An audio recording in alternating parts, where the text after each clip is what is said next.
Shout out to Bill Smith. Beth McGee. Mrs. Carruthers. Dr. T. Ms. Spellman. She taught me that there's always room to continue growing. And has inspired countless students. That journey could not have happened without each of the building blocks of those teachers.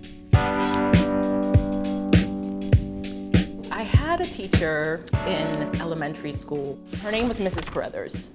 And she was, in addition to being a drama teacher, she was an anthropologist. And so she had traveled all over the world. She would dress in these wild outfits and so colorful. Her hair was just always like this sort of reddish orange flaming color. And she just brought so much passion and excitement to what she did and how she taught that she fueled that in me.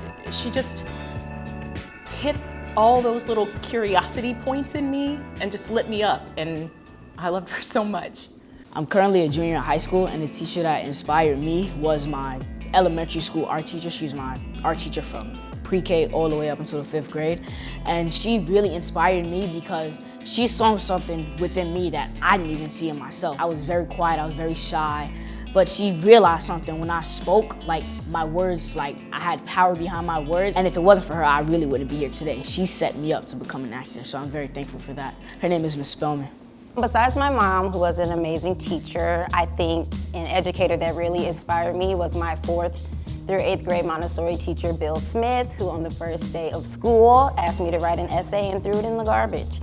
And I took my essay out of the garbage and I wrote my essay again, and he was really just testing, one, my respect for authority, but also my integrity for myself. The essay was not good, and the essay that I wrote, because he threw my essay in the garbage, was great and was like just the starting point to me being, as they would say, my own god of perfection. And so, shout out to Bill Smith, Decatur, Illinois. Thank you.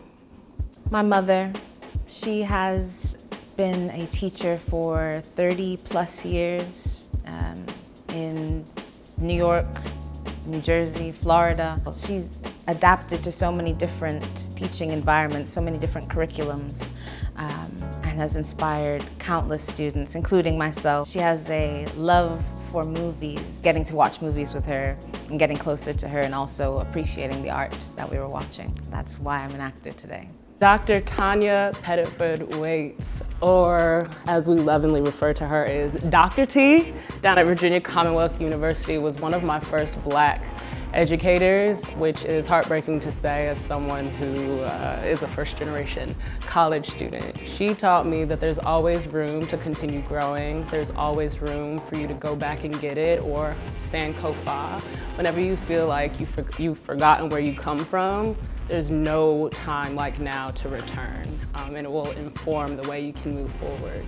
Thank you, Dr. T, for teaching me how to evolve and keep learning. When I was in grad school, I had my voice teacher. Her name was Beth McGee. What's going on, Beth? I used to be very soft-spoken before grad school, and she was more interested in the thing that I wanted to say versus the thing that she thought I wanted to hear. So that inspired me to always come into the room full, to always come into the room to take up space, and to also put myself in a posture of that I'm always in process and that I don't need to shrink myself. I grew up in New York City and started elementary school here, and then continue on to public school in Cincinnati, Ohio. And from there, found my way back east for undergrad and grad school. And to me, that journey could not have happened without each of the building blocks of those teachers. Shout out to Central Park East, Walnut Hills, Brown University, NYU. All of these incredible institutions that I get to be a part of, and I get to be part of the legacy of, and it's all because of those fabulous teachers. So, thank you.